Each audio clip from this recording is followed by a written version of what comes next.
అమ్మ ఛానల్ వీక్షక మహాశైలకు శుభ ఆశీర్వాదంతో అమ్మ ఛానల్ వీక్షక మహాశైలందరూ బాగుండాలని, అలాగే ప్రజలందరూ బాగుండాలని ఆ యొక్క వ్యవస్థాపకులైనటువంటి వారు మన దేవాలయంలో జరిగేటటువంటి యొక్క 1,00,000 తామర పూసల యొక్క పూజ, 1,00,000 పద్మబీజార్చన. మనందరికీ తెలుసు, తామర కుసుమాలు ప్రతి మంచి నీటి చెరువులను శుద్ధి చేయగలిగేటటువంటి యొక్క తామర తోటలు, తామర పుష్పం, తామర గింజలు, ఔషధ రూపమైనటువంటి ఆ తామర గింజలు.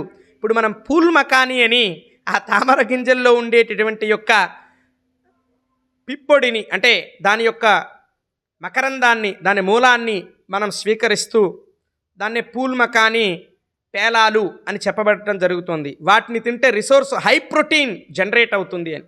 మరి అవి జనించేటటువంటి యొక్క వేరులోనే కదా ఆ శక్తి ఉండేది.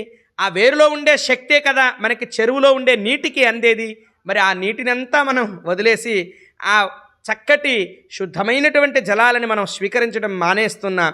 వాపీకూప తటాకమంలో, గంగా యమున సరస్వతి నదీ తీర్థాల్లో స్నానాన్ని ఎందుకు ఆచరిస్తారు అంటే, ఓషధి శక్తి, నదీ పరివాహక ప్రాంతం అనేటటువంటిది అడవులలో, అరణ్యములలో, వటవృక్ష సాన్నిధ్యముల నుండి కూడా హిమపర్వతాల పైన ఉండి అక్కడ నుండి అలా జాలవారుతూ అనేక విధములైనటువంటి మట్టిలో ఉండి లవణ కణజములన్నిటినీ కూడా సేకరించుకుంటూ రావటమే కాకుండా అనేక విధములైనటువంటి పుష్పములు, పత్రములు, అనేక రకాలైనటువంటి వటవృక్షముల యొక్క వేరుల జలాల నుండి కూడా విచ్చేస్తూ ఉంటుంది.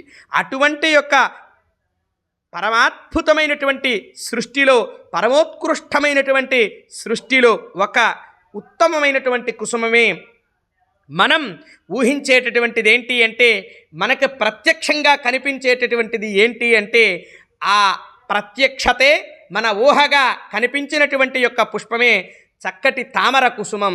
ఆ తామర కుసుమంలో ఉండేటటువంటి యొక్క తూటకి ఎండాకాలంలో 8 గింజలు కానీ, 10 గింజలు కానీ, 5 గింజలు కానీ రావడం జరుగుతుంది.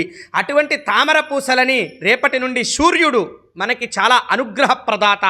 మన ఉదయం సూర్యుడు, మన అస్తమయం సూర్యుడు, మన ఆరోగ్యం సూర్యుడు, మన ఐశ్వర్యం సూర్యుడు, మన పంటకి సౌభాగ్యం సూర్యుడు. సూర్యుడు లేనటువంటి యొక్క దేశమే సౌభాగ్యంగా ఉండదు, పంట ఉండదు, పాడి ఉండదు, మనుషుల యొక్క ఆరోగ్య స్థితి బాగుండదని సూచిస్తూ అటువంటి యొక్క సూర్యుడిని విశేషంగా అర్చించేటటువంటి యొక్క భాగ్యంలో భాగంగా 1,00,000 పద్మ బీజార్చనని రేపటి నుండి 27 రోజుల పాటు విశేషంగా శివరాత్రి రోజు ఉదయం వరకు కూడా అర్చించటం, శివరాత్రి రోజు సాయంకాలంలో ఆ పద్మబీజ మాలల్ని మెళ్ళో ధరింపచేసి గణపతి విజయమంత్రాన్ని ఆచరించే భక్తులకు, ఇష్టపూర్తిమైనటువంటి భక్తులకు ఉపదేశం చేయటం జరుగుతోంది. అలాగే రథసప్తమి రోజున విశేషంగా అరుణపారాయణ, ఆవు పిడకల పైన పాయసాన్ని పొంగిచ్చి స్వామికి నివేదన చేయటం, వసంత పంచమి రోజున విద్యార్థులకి ఫ్రీగా సరస్వతి హోమాన్ని జరిపి ఆ విద్యార్థుల యొక్క శ్రేయస్సు కోసం పెన్నులు అందించటం జరుగుతూ ఉంది. అలాగే రేపటి నుండి 9 రోజుల పాటు శ్యామలా నవరాత్రి అని ఓ గొప్ప నవరాత్రి కూడా సరస్వతి అలంకారమై అమ్మ అనుగ్రహంగా శ్యామలా నవరాత్రి కూడా నిర్వహించడం జరుగుతోంది.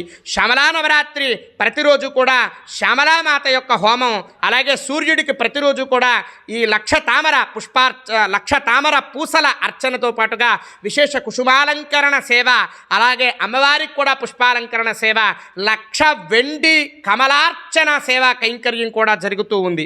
అలాగే 9 రోజులు నవరాత్రి విశేషాలతో పాటుగా నవగ్రహ వ్రతాలు, సోమవ్రతము, సూర్యవ్రతము, మంగళవ్రతము, బుధవ్రతము, గురువ్రతము, శుక్రవ్రతము, అలాగే శనీశ్వర వ్రతము, రాహుకేతు వ్రతాలతోటి భక్తులందరికీ ఉచితంగా మన పీఠంలో సేవా కైంకర్యాన్ని చేయటం జరుగుతోంది. ప్రియ భగవద్బంధువులారా, ఈ సోమవ్రతం వచ్చేటప్పటికే 4వ తారీఖు ముందు రోజు సోమవారం నాడు సోమవ్రతాన్ని, రథసప్తమి రోజున సూర్యవ్రతాన్ని ఆచరించడం జరుగుతోంది. ప్రియ భగవద్బంధువులారా, ఇట్టి సేవా కైంకర్యంలో ఈ 2 వ్రతాల్లో తప్పక పాలు పంచుకోండి. 1,00,000 తామర పూసల సేవా కైంకర్యంలో పాలు పంచుకొని తామర పూసల యొక్క అర్చన చేద్దాం, తరిద్దాం, జపసాధన చేసి ధరిద్దాం. ఆ మాలని మెడలో ధరించడం వల్ల రుద్రాక్షధారణ ఎంత ఫలితాన్ని ఇస్తుందో, స్ఫటికం ఎంత ఫలితాన్ని ఇస్తుందో, పగడం ఎంత ఫలితాన్ని ఇస్తుందో, ముత్యం ఎంత ఫలితాన్ని ఇస్తుందో అంతే ఫలప్రదమైనటువంటి, అంతకు సమానమైనటువంటి ఈ తామర పూసని ధరిద్దాం. 108 పూసలని ధరించి ధరిద్దాం, జపసాధన చేద్దాం. ప్రియ భగవద్బంధువులారా, తప్పక విచ్చేయండి. విజయవాడ డోర్నకల్ రోడ్, సూర్యారావుపేట శ్రీ శివజ్ఞానపీఠం ఆహ్వానిస్తోంది. శివోహం.